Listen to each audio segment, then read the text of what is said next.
বাঙালি কিছু পরিবার এরকম আছে যারা অনেক কষ্ট করে বড় ছেলেকে মানুষ করে এবং অভাব অনটনে ভরা সংসারে যখন ভাত পাইতে ভাত পায় না, নুন আনতে পান্তা ফুরায়, এইরকম পরিস্থিতিতে বড় ছেলেকে বিয়ে করায়, বউকে দিয়ে ঘর সংসারের কাজ বান্দিগিরির মতো করায়, আর ছেলেকে দিয়ে বাইরে কামাই করিয়ে নিয়ে সংসারের উন্নতি করায়।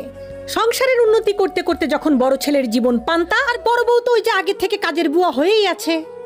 বড় ছেলের টাকা পয়সা দিয়ে যখন সংসারে উন্নতি হয়, সংসারে সচ্ছলতা আসে, তখন ছোট ছেলেকে করায় বিয়ে।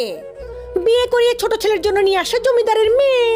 কারণ সংসারে তো এখন আর টাকা পয়সার অভাব নাই, জমিদাররা তো দেখে এমনি মেয়ে দিয়ে দিয়েছে। ছোট ছেলেকে বিয়ে দিয়ে জমিদারের মেয়ে নিয়ে আসার পর তখন আর বাবা মায়ের বড় ছেলেকে ভালো লাগে না। বড় ছেলে তখন তাদের কাছে খ্যাত, তার কথা বলার ঢং ভালো না, উঁচু লেভেলের সাথে মিশতে পারে না। বড় ছেলেকে তখন জাতের মনে হয় না, কোনো পদের মনে হয় না, আধুনিক মেন্টালিটি বলে তার মধ্যে কিছুই নেই। আর বড় ছেলের বউ, সে তো পুরোপুরি একদম